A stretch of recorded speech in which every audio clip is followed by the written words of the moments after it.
मैं मानता हूं कि ये शब्द म्यूजियम हमारी भाषाएं, हमारी संस्कृति, उसको चिरकाल तक हमारी आने वाली पीढ़ियों को शिक्षित भी करेगा, इससे संस्कृति का परिचय भी कराएगा और उनको जीने का रास्ता भी सिखाएगा। কারা যেন একটা সময় বলেছিল যে পশ্চিমবঙ্গকে গুজরাট হতে দেব না, তারা আজকে বাড়িতে বসে দেখছে আমুল আজকে পশ্চিমবঙ্গে 700 কোটি টাকা ইনভেস্টমেন্ট করছে পশ্চিমবঙ্গের মানুষের জন্য, আর পশ্চিমবঙ্গের মিষ্টি দই ভারতে পৌঁছে দিবে পশ্চিমবঙ্গের কৃষকের কাছ থেকে গোমাতার দুধ সংগ্রহ করে। এটাই আজকে পশ্চিমবঙ্গের নতুন পশ্চিমবঙ্গ, নরেন্দ্র মোদীজির পশ্চিমবঙ্গ, ডবল ইঞ্জিনের পশ্চিমবঙ্গ, রাষ্ট্রবাদের পশ্চিমবঙ্গ, ডক্টর শ্যামা প্রসাদ মুখার্জির পশ্চিমবঙ্গ। वंदे मातरम के रचयिता ऋषि बंकिम बाबूक ने भारतीय संस्कृति का वो अमर गीत जिसने सांस्कृतिक राष्ट्रवाद की नींव डाली, वो आनंद मठ पुस्तक में वंदे मातरम की रचना की। वो बंगाल लंबे समय से विदेशी विचारों से प्रभावित कम्युनिस्ट सरकार के शासन में रहा, उनसे मुक्त हो गए तो विचारधारा विहीन, भ्रष्ट और करप्ट और क्रिमिनल तृणमूल कांग्रेस की सरकार की चुंगाल से फंसे।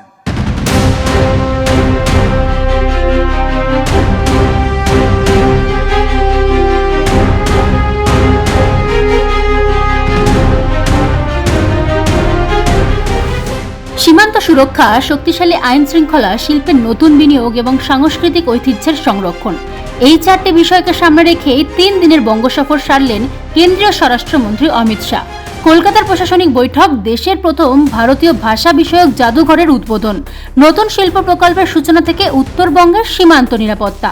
প্রতিটি কর্মসূচিতেই উঠে এসেছে নিরাপত্তা, প্রশাসনিক সমন্বয় এবং উন্নয়নের বার্তা।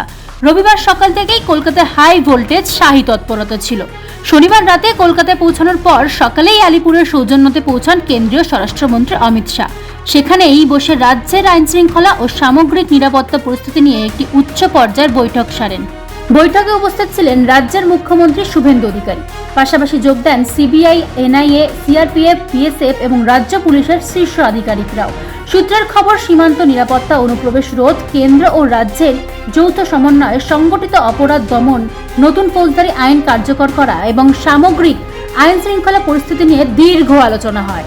এই বৈঠকের মূল লক্ষ্য ছিল আইন শৃঙ্খলা আরও শক্তিশালী করা এবং বিভিন্ন সংস্থার মধ্যে সমন্বয় বাড়ানো, কারণ নিরাপদ পরিবেশই শিল্প, বিনিয়োগ এবং কর্মসংস্থানের অন্যতম ভিত্তি।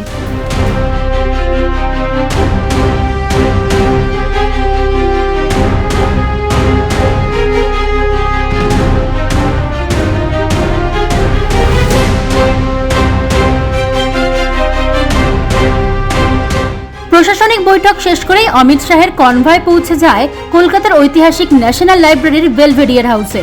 সেখানেই উদ্বোধন হয় দেশের প্রথম ভারতীয় ভাষা বিষয়ক জাদুঘর শব্দলোকের প্রথম পর্যায়।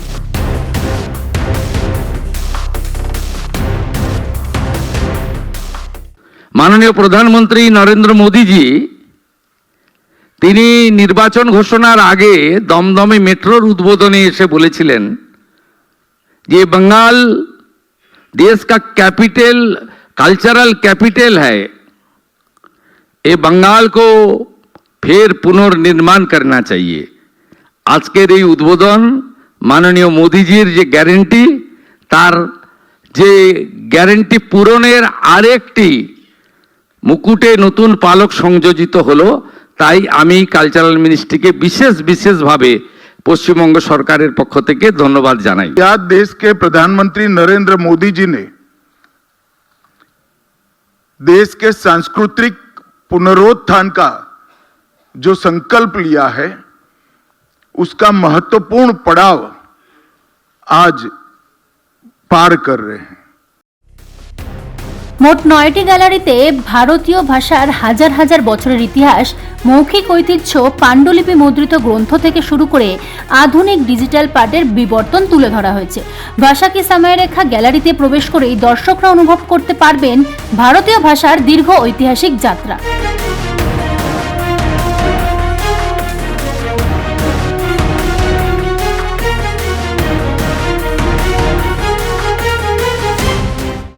আমরা সাহিত্য উৎসব, বইমেলা, লোকসংস্কৃতির বিকাশ এবং বিশেষভাবে ভারত সরকার পাণ্ডুলিপি সংরক্ষণের জন্য সমস্ত রাজ্যগুলোকে নির্দেশ দিয়েছিল। বিগত রাজ্য সরকার তা গ্রহণ করেনি। আমরা মাত্র 2 মাসের মধ্যে ভারত সরকারের এই নির্দেশ গ্রহণ করে আমরা মনে করেছি এটা প্রাসঙ্গিক, এটা প্রয়োজন, আগামী প্রজন্মকে আমাদের তাদের জন্য সংরক্ষণ প্রয়োজন। পাণ্ডুলিপি সংরক্ষণের কাজও আমরা শুরু করেছি। और मेरा सौभाग्य है कि आज शब्द संग्रहालय जिसकी कल्पना नरेंद्र मोदी जी ने की, उसका पहले चरण का उद्घाटन करने का सौभाग्य आप लोगों के बीच में मुझे मिला है। এদিন কেন্দ্রীয় স্বরাষ্ট্রমন্ত্রীর প্রশংসায় পঞ্চমুখ হলেন মুখ্যমন্ত্রী।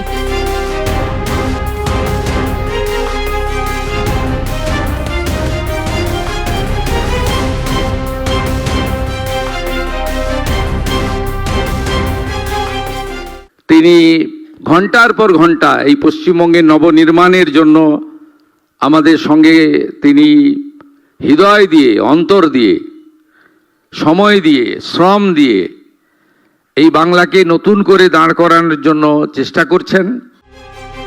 এরপর নিউটন কনভেনশন সেন্টারে নতুন শিল্প বিনিয়োগের বার্তা দেন কেন্দ্রীয় স্বরাষ্ট্রমন্ত্রী। সেখানে আমুলের নতুন প্ল্যান্টের ভিত্তিপ্রস্তর স্থাপন করা হয়।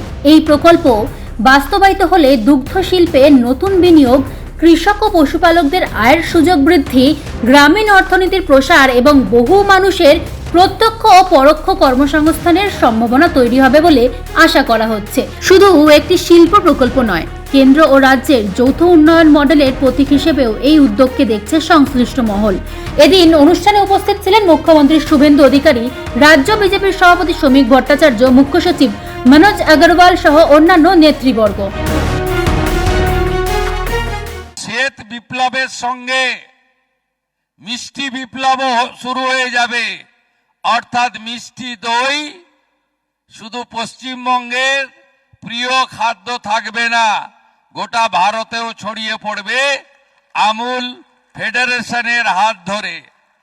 এটা কি গর্বের দিন আমাদের কাছে। हम लोग 15 एकड़ करके जो जमीन आपको जरूरत है, जमीन पश्चिम बंगाल की सरकार दे देगा। आप साउथ बंगाल में एक और नॉर्थ बंगाल में एक लगा दीजिए। জানা গিয়েছে প্রস্তাবিত এই বিশ্বমানের কারখানাটি থেকে দৈনিক 10 লক্ষ কেজি দই, লস্যি, শরবত সহ অন্যান্য পুষ্টিকর দুগ্ধজাত পণ্য উৎপাদিত হবে।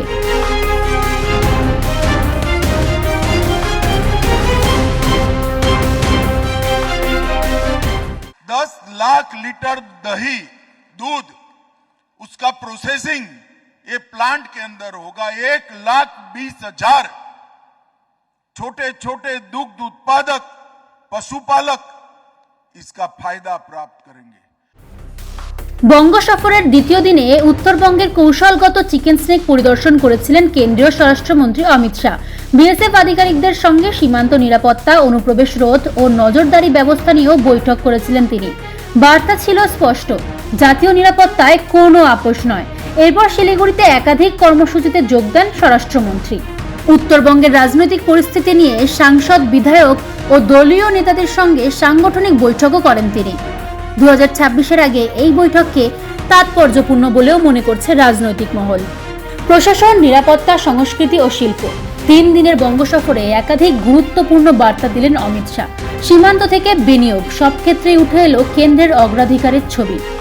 রাজনৈতিক ও প্রশাসনিক দিক থেকেও এই সফর যথেষ্ট গুরুত্বপূর্ণ বলেই মনে করা হচ্ছে। ব্যুরো রিপোর্ট, মাধ্যম।